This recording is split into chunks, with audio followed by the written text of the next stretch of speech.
Садыхан әлеуметтік дәріханасы 7 шілде күні Қаскелең ауданы бойынша бірінші аптека ашылды. Бұл дәріханада 5 адам жұмыс жасайды.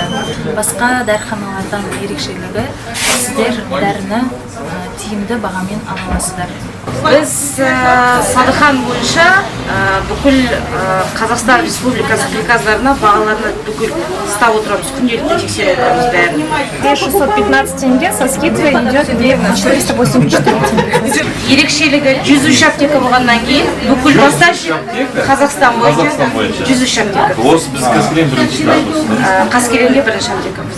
Супермаркет ретінде ашамыз, өйткені клиенттер өздері кіріп, қалауынша оқып, асықпай, измерение давления бар, өздері өлшеп алып, әр уақытта келсе болады, күнделікті келсе болады.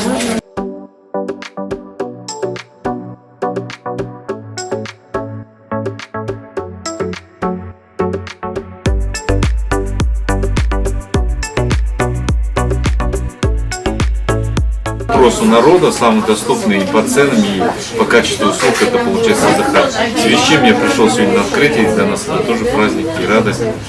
Спасибо. Поздравляю. Рахмет.